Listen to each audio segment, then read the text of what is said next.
It's been a while, but hey, pop quiz. How old are these 3 units? Okay, Yoshikiri here is the oldest, being the 5th Neo Vision unit to be released. Starlight Elena was released a week after, and then Gabranth came next. So as you might be able to guess, it's about time they were buffed.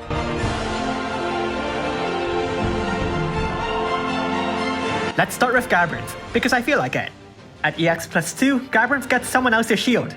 This shield happens to be pretty ridiculous, granting Gabranth an additional 3000 HP, 500 defense, and an automatic 3000 HP barrier every single turn.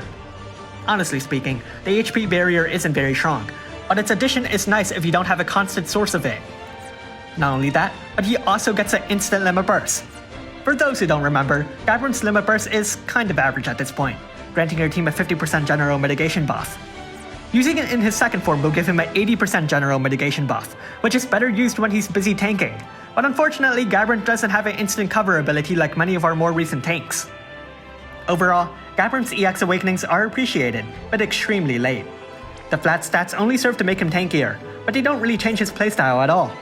It's really a bit of a hard sell, especially after we just got the Ultra Tank Mave, so overall Gabranth has a lot of catching up to do. Next, Starlight Elena. At EX plus 2, she gets multiple abilities. True Azure Might gives her 1000 attack and magic, plus a double 200% killer buff against demons and humans. Not only that, but it also massively raises the damage modifier of her offensive abilities. Crystal Bifurcation gives her percentage stats, a flat 50% boost in all general stats, an additional 50% to equipment attack and magic when dual wielding, and a 50% boost to water and light resistance.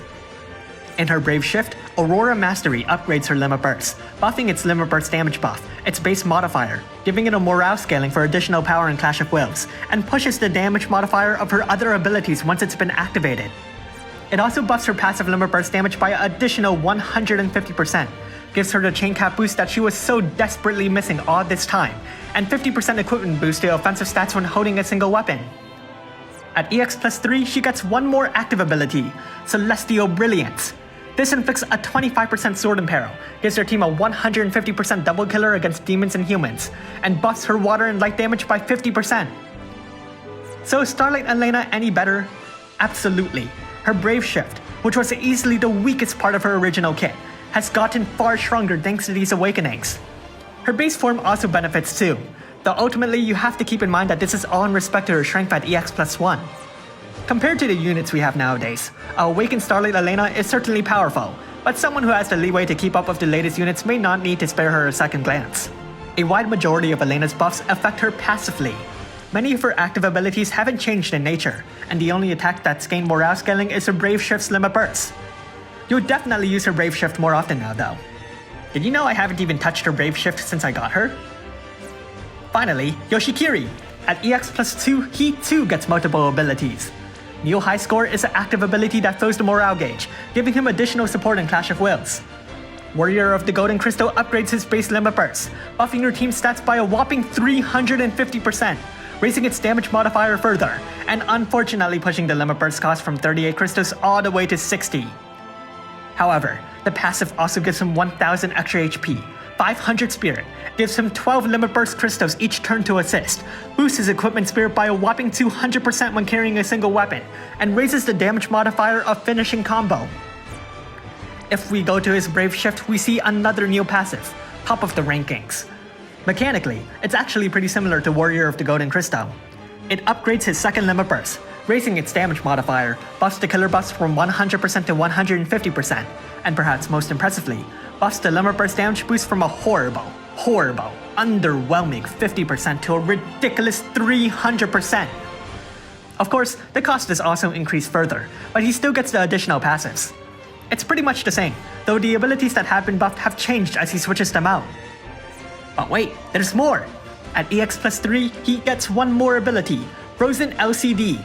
This active ability will give your team a double 160% human and machine killer, boost their ice and water damage by incredible 45%, and fills their limit burst gauge by a significant amount. So how good is Yoshikiri? At EX plus 2, he gets significantly better with those additional changes to his limit burst. In the past, you'd rarely use Yoshikiri for damage, but now the extra stats definitely let him contribute, though the lack of morale scaling is kind of unfortunate. Still, these EX awakenings have truly turned Yoshikiri into a gamer god, now that his Limit Burst boasts these ridiculous buffs.